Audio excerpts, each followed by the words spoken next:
അധ്യാപകനായിരിക്കുക എന്നുള്ളത് ഒരു മനുഷ്യൻ്റെ ജീവിതത്തിൽ കിട്ടാവുന്ന ഏറ്റവും വലിയ ഭാഗ്യമാണ്. നിങ്ങളെല്ലാവരും നല്ല അധ്യാപകരാകാൻ കാത്തിരിക്കുന്നവരുമാണ്. ചിലപ്പോൾ തോന്നാറുണ്ട് ആതുര സേവനത്തേക്കാൾ മഹത്തരമാണ് അധ്യാപനമെന്ന്. പുതിയ കാലത്തിലെ ഒരു നല്ല അധ്യാപകൻ എങ്ങനെയായിരിക്കണമെന്നാണ് ഞാൻ ഈ വീഡിയോയിലൂടെ പറയാൻ പോകുന്നത്. ഇതെൻ്റെ കാഴ്ചപ്പാടിൽ നിന്ന് ഞാൻ മനസ്സിലാക്കിയ കാര്യങ്ങളാണ്. വിയോജിപ്പുണ്ടെങ്കിൽ അതും അറിയിക്കാം. ഒന്നാമത്തെ കാര്യം, പഠിപ്പിക്കുന്ന വിഷയത്തിൽ മാസ്റ്റർ ആയിരിക്കണം എന്നുള്ളതാണ് ആദ്യത്തെ കാര്യം. പഠിപ്പിക്കുന്ന വിഷയത്തെക്കുറിച്ചുള്ള അറിവ് അധ്യാപകൻ്റെ ആത്മവിശ്വാസം കൂട്ടാനും ക്ലാസ് കൂടുതൽ എഫക്റ്റീവ് ആക്കാനും ഉപകരിക്കും.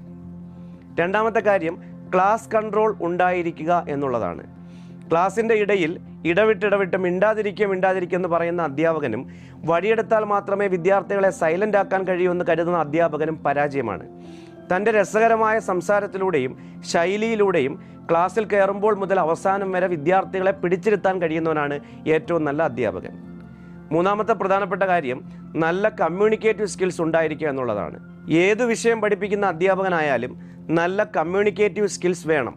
ഇന്നത്തെ കാലഘട്ടത്തിൽ മലയാളത്തിലും ഇംഗ്ലീഷിലും നല്ല രീതിയിൽ ആശയവിനിമയം നടത്താൻ പഠിച്ചിരിക്കണം. അതുപോലെ തന്നെ സംസാരിക്കുമ്പോൾ മധുരമായി സംസാരിക്കണം. വിദ്യാർത്ഥികളുടെ അറ്റൻഷൻ കിട്ടാനും ക്ലാസ് എഫക്റ്റീവ് ആക്കാനും അലറുന്ന അധ്യാപകരെ കണ്ടിട്ടുണ്ട്. ഇതൊരു തരത്തിൽ പറഞ്ഞാൽ അരോചകം തന്നെയാണ്. തൻ്റെ മുന്നിലിരിക്കുന്ന വിദ്യാർത്ഥികൾക്ക് കേൾക്കാൻ പറ്റുന്ന ഭാഗത്തിൽ സംസാരിക്കുക. 4, a good teacher must come down to the level of the children എന്നൊരു ചൊല്ലുണ്ട്. തൻ്റെ മുന്നിലിരിക്കുന്ന വിദ്യാർത്ഥികളുടെ പ്രായവും മനസ്സും അറിവും മനസ്സിലാക്കി അവരിൽ ഒരാളായി മാറി പഠിപ്പിക്കുമ്പോഴാണ് ക്ലാസ് എഫക്റ്റീവ് ആകുന്നത്. തൻ്റെ അറിവും കഴിവും പ്രദർശിപ്പിക്കാനുള്ള വേദിയായി ക്ലാസ് റൂമിനെ കാണാതിരിക്കുക. പലപ്പോഴും എലിയെ കൊല്ലാൻ AK-47 ആവശ്യമില്ല, കൂടം കൊണ്ടടിച്ചാണ് കൊല്ലേണ്ടത്. വിദ്യാർത്ഥികളുടെ നിലവാരം മനസ്സിലാക്കി പഠിപ്പിക്കുന്നവൻ നല്ല അധ്യാപകനായിരിക്കും. പാത്രം അറിഞ്ഞു വേണം വിദ്യ കൊടുക്കാനെന്ന് പഴമക്കാർ പറയും. അഞ്ചാമത്തെ കാര്യം, ഒരു കാരണവശാലും വിദ്യാർത്ഥികളോട് ഈഗോ കാണിക്കരുത്. വൈരാഗ്യ ബുദ്ധിയോടെ പ്രവർത്തിക്കരുത്. മുന്നിലിരിക്കുന്ന വിദ്യാർത്ഥികളെക്കാളും ബൗദ്ധികമായി താൻ എത്രയോ ഉയരത്തിലാണെന്നുള്ള ചിന്ത എപ്പോഴും വേണം. വഴക്കു പറയുമ്പോൾ അത് തനിക്ക് വേണ്ടിയാണെന്ന് അവന് തോന്നിയില്ലെങ്കിൽ ആ വഴക്ക് പോലും അധ്യാപകനോട് വിരോധമുണ്ടാക്കാൻ മാത്രമേ ഉപകരിക്കൂ. ആറാമത്തെ കാര്യം, പഠിക്കുന്നവർ, സൗന്ദര്യമുള്ളവർ, നിറം കൂടിയവർ, സമ്പന്നർ തുടങ്ങിയ കാറ്റഗറിയിലുള്ള വിദ്യാർത്ഥികൾക്ക് മാത്രം ഒരു കാര്യത്തിലും മുൻഗണന കൊടുക്കരുത്. പക്ഷപാതം കാണിക്കുകയും വരുത്. എല്ലാവർക്കും തുല്യ അവസരങ്ങൾ കിട്ടിയെന്ന് ഉറപ്പുവരുത്തുകയും വേണം. എല്ലാവരോടും സ്നേഹത്തോടെ പെരുമാറുക. കുട്ടികൾ തിരിച്ചും നിങ്ങളോട് അങ്ങനെ തന്നെ പെരുമാറും. ഏഴാമത്തെ കാര്യം, പണ്ടത്തെ ഓണമായിരുന്നു നല്ലത്, പണ്ടത്തെ കുട്ടികളായിരുന്നു നല്ല കുട്ടികൾ എന്നൊക്കെ കുട്ടികളെ മറ്റുള്ളവരോട് താരതമ്യപ്പെടുത്തി സ്വയം ചെറുതാകരുത്. ഇതൊരു തരത്തിൽ പറഞ്ഞാൽ നമ്മുടെ തന്നെ ഈഗോയാണ്. കാലഘട്ടത്തിനനുസരിച്ച് മാറി ചിന്തിക്കുവാനും ഉയരുവാനും നമ്മൾ ശ്രമിച്ചുകൊണ്ടേയിരിക്കണം.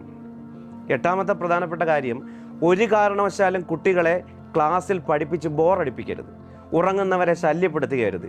ക്ലാസ്സിൽ വിദ്യാർത്ഥികൾ ബോറടിക്കുന്നു എന്ന് തോന്നിയാൽ തമാശ പറയാം, കഥ പറഞ്ഞു കൊടുക്കാം. അവർക്ക് ഇഷ്ടമുള്ള ഏത് വിഷയത്തെപ്പറ്റി സംസാരിക്കാം. നിരന്തരം ബോറടിപ്പിച്ചാൽ നിങ്ങളെ കാണുന്നത് തന്നെ വിദ്യാർത്ഥികൾക്ക് ഒരു നെഗറ്റീവ് എനർജി ആയിരിക്കും. നിങ്ങൾ പഠിപ്പിക്കുന്ന വിഷയത്തെ വെറുക്കാനും ഇത് കാരണമാകും. ഒമ്പതാമത്തെ കാര്യം, എൻ്റെ ജീവിതത്തിൽ ഞാൻ ഇത്രയും മോശം വിദ്യാർത്ഥികളെ പഠിപ്പിച്ചിട്ടില്ല എന്നൊക്കെ പറഞ്ഞ് വിദ്യാർത്ഥികളെ എപ്പോഴും കുറ്റപ്പെടുത്തരുത്. ഇങ്ങനെ പറയുന്നത് നിങ്ങളുടെ പരാജയം കൊണ്ടാണെന്ന് ഓർക്കണം. ഒരു കുട്ടി മോശമാകുന്നെങ്കിൽ അതിൻ്റെ ഉത്തരവാദിത്തം രക്ഷിതാക്കളെക്കാൾ കൂടുതൽ അധ്യാപകനാണ്. പത്താമത്തെ കാര്യം, വഴിപാട് പോലെ പോഷൻ തീർക്കാൻ വേണ്ടി മാത്രം പഠിപ്പിക്കരുത്. പഠിപ്പിക്കുന്നത് ഒരു കലയാണ്, അത് ആസ്വദിച്ച് തന്നെ ചെയ്യണം. 11, എന്നും മോട്ടിവേറ്റ് ചെയ്യണം. മോട്ടിവേഷൻ ഓവർ ആവാനും പാടില്ല. വിജയങ്ങൾക്ക് വേണ്ടി പരിശ്രമിക്കാൻ മോട്ടിവേറ്റ് ചെയ്യുന്നതിനേക്കാൾ പരാജയങ്ങളിൽ തളരാതിരിക്കാൻ പഠിപ്പിക്കുന്നതാണ് ഇന്നത്തെ കാലത്ത് നല്ലത്. 12ാമത്തെ കാര്യം, മാറുന്ന കാലഘട്ടത്തിനനുസരിച്ച് അധ്യാപകൻ ടെക്നോളജിക്കലി അപ്ഡേറ്റഡ് ആയിരിക്കണം. നൂതന സാങ്കേതിക വിദ്യകളോട് പുറംതിരിഞ്ഞു നിൽക്കരുത്. കാലാന്തരത്തിൽ നിങ്ങൾ പിന്തള്ളപ്പെടും. 13ാമത്തെ കാര്യം, മുന്നിലിരിക്കുന്ന കുട്ടികളെ പൗരന്മാരായി മാത്രം കാണുക. നിങ്ങൾക്കുള്ള അതേ സെൽഫ് റെസ്പെക്റ്റ് അവർക്കുമുണ്ട് എന്നോർക്കുക. 14ാമത്തെ കാര്യം, കുട്ടികളുടെ പ്രേമത്തെക്കുറിച്ച് സ്റ്റാഫ് റൂമിലിരുന്ന് മറ്റുള്ള അധ്യാപകരോട് പറഞ്ഞ് ചിരിക്കുന്നതും അവരറിയാതെ അവരുടെ ബാഗ് പരിശോധിച്ച് മൊബൈൽ ഫോൺ മറ്റും പിടിച്ചെടുത്ത് തിരിച്ചു കൊടുക്കാതിരിക്കുന്നതും അവരുടെ മുടി വെട്ടിക്കുന്നതിൽ ഉത്സാഹം കാണിക്കുന്നതൊന്നുമല്ല അധ്യാപകൻ്റെ പണി എന്ന് എപ്പോഴും ഓർമ്മയുണ്ടാകണം. അവസാനത്തേതും ഏറ്റവും പ്രധാനപ്പെട്ടതുമായ കാര്യം, തൻ്റെ മുന്നിലിരിക്കുന്ന കുട്ടി തൻ്റേതല്ലെന്ന് തോന്നൽ എപ്പോൾ വരുന്നുവോ അപ്പോൾ ആ അധ്യാപകൻ സ്കൂളിൻ്റെ പടി ഇറങ്ങിയിരിക്കണം. ഓർക്കുക, നല്ല അധ്യാപകർ ഉള്ള ഒരു രാജ്യത്ത് പോലീസുകാർക്കും വക്കീലന്മാർക്കും ഡോക്ടർമാർക്കും ജോലി വളരെ കുറവായിരിക്കും. Proud to be a teacher. Wish you all the best.